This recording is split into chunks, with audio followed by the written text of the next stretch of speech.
वर्षाचा म्हातारा आजोबा सुद्धा असो तो सुद्धा नाव घेऊ शकतो. नावाला कुठलीच अट नाही. परिणाम तुम्ही कधीही घेऊ शकता. तुकाराम मला सांगतात शिंकला मुली खोकला इतराची वडक वाया गेला.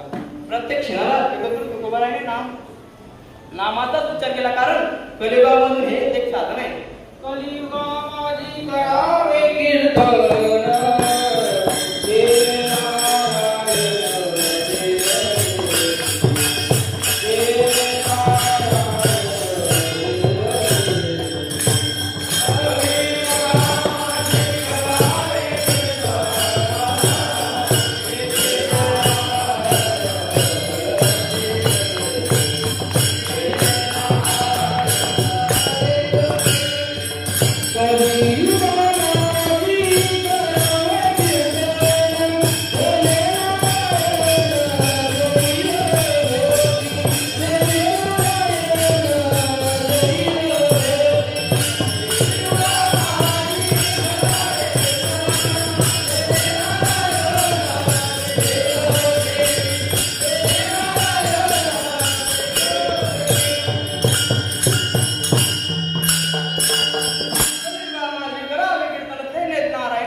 साधन पाहिजे गोपे जडतील पापे जन्मांतरींची.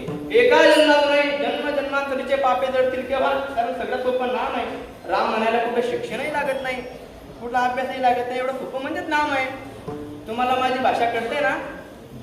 मी जळगाव खांदेचा आहे. मला एवढी खास मराठीच नाही. तुम्हाला एक वेळ सांगतो, तुम्ही थोडे फ्रेश व्हा. तोपर्यंत थोडं भजन करा.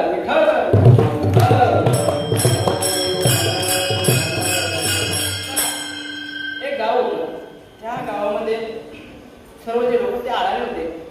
त्यामध्ये एकच व्यक्ती शिकलेला होता. शिकलेला म्हणजे तो शिकलेला नव्हता, पण त्याला वाटत होतं शिकलेला आहे. येत काही नव्हतं, पण संपूर्ण गावाला असं माहित होतं की याला फार भारी इंग्लिश बोलता येते. गावाकडे आळाले होते, त्यांना माहित नव्हतं. आणि याला थोडीफार इंग्लिश यायची, ABCD EFG यायची. आणि गावकऱ्यांना वाटायचं हा फार हुशार आहे. एके दिवशी त्यांच्या गावामध्ये एक विदेशी यात्रेतून फिरायला आला. आता गावातले लोक बिचारे आळाले, त्याला ती इंग्लिश कळायची नाही. कोणाकडे जायचं म्हणजे त्या व्यक्तीकडे गेले, कारण त्याला इंग्लिश एकदम यायची. त्यांचा तो भ्रम होता. आणि त्याला सापडलं. म्हणतो आणि काय काम आहे म्हणे, तुला इंग्लिश बोलता येते म्हणे. मग एकदा काही विषय आहे का? आपल्या संपूर्ण गावात कोणी आहे का इंग्लिश बोलणारा? म्हणे नाही. म्हणे मीच आहे. बरं ठीक आहे. मग त्याला त्या व्यक्तीकडे नेला. म्हणे बघ, आपल्या गावामध्ये विदेशामधून व्यक्ती आलाय, तो कोणती भाषा बोलतोय हे आम्हाला कळत नाही. आपल्या गावात तू जसा एक आहे, तू जसा संपूर्ण जगामध्ये सूर्य कसा प्रकाश करतो तसा आपल्या गावाचा सूर्य तूच आहे. आणि तू याची वार्तालाप कर. आता याला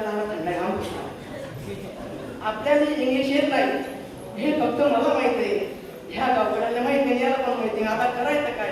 मग त्याने युक्ती लढवली. त्याने काय केलं, तो 2 तास एक भाषण केलं. त्याने काय केलं, 2 तास बोला. तो यात्रेकरू आला होता ना, ते असं डोकं केलं फिरून त्याने थंकण्याला वाजवली आणि निघून गेला. मग त्या डॉक्टर विचारा, का रे बाबा तू एवढा भारी इंग्लिश बोलला, तर तुला यांनी का मारलं? म्हणे तुम्ही लोक पागल आहे. म्हणे आम्ही हो. तो यात्रेकरू काय बोलला माहित तुम्हाला? म्हणे काय बोलला, तुला एवढी भारी इंग्लिश येते, एवढी भारी इंग्लिश येते, तू या येण्यामध्ये काय करतो? कोण बोलला? त्यांच्या गावात त्याला काही येत नव्हतं. तो बोलला तुला एवढी भारी इंग्लिश येते, तू या गावकऱ्यामध्ये काय करतो? त्याला काही येत होतं का? तसं मला काही होत नाही ना, तुम्हाला समजतंय ना? नाही तर मी बोलतोय मी मारायला होतंय, तसं काही नाही ना.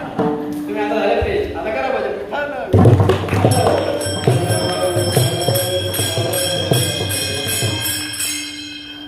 महाराज ठीक आहे ना, आता उच्चार आम्ही करू. तर बरं मारवळ तुमचे चेहरे बघितले होते, थोडे मूड झाले होते, आता फ्रेश झाले एकदम.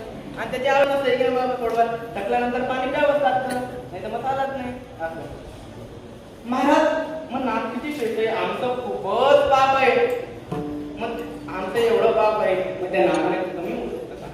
तर विश्वमाऊली ज्ञानोबांच्या अनुभवाने सांगितलं आहे, कितीतरी पाप असतं, कितीही पाप असू द्या, जसं असंख्य गवताच्या पेंढ्या आहेत आणि एक जर तुम्ही अग्नीची काडी त्याला लावली तर त्या संपूर्ण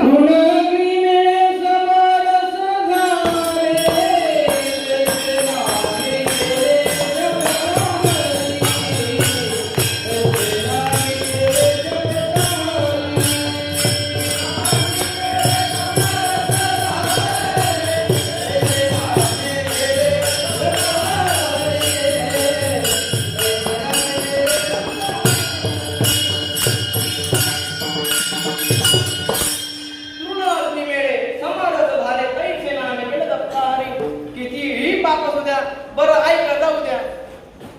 वाल्ल्याकडे होऊन गेले म्हणजे वाल्मिकी ऋषीकांनंतर पदवी प्राप्त झाली. आधी ते वाल्ल्याकडे होते. त्यांच्या इतकं पाप अजूनपर्यंत कोणी केलं नाही. 7 रात म्हणून पाप होतं. बरं 7 रात असे एवढे नव्हते. 7 हत्ती त्यामध्ये फिरायचे. एवढं पाप कोणाचं होतं? कोणाचं होतं? माझं वाल्ल्याकडे. बरं एवढं पाप केल्यानंतर त्यांनी फक्त काय केलं? नामाचा उच्चार केला रात्रंदिवस. फक्त म्हणा बघा पाप एवढं होतं की राम सुद्धा म्हणता येत नव्हतं. मरा म्हणायचे. मरा मरा मरा. पण नारदाने त्यांना सांगितलं तुम्ही मरा म्हणा. एक ना एक दिवस तुमच्या मुखामध्ये राम येईलच. तुम्ही म्हणून बघा मरा मरा मरा मरा मरा मरा मरा. राम येतो. काय केलं त्यांनी? कोणता योग केला? काही तप केलं नाही. फक्त नामाचा उच्चार केला. आणि केलं तर काय फळ? त्यांना काय फळ प्राप्त झालं? तर राम जन्माच्या आधी त्यांनी रामायण लिहून ठेवलं. केले रामायण रामायण पुण्याची कीर्ती वाढली गण. केले रामायण रामायण म्हणजे राम जन्माच्या आधी त्यांनी रामायण लिहिलं. कशामुळे? तर फक्त नामाच्या उच्चारामुळे. आणि हेच नामाचं उच्चारण भगवंताला आवडतं. श्री शांती ब्रह्म पैठणी वासी नाथ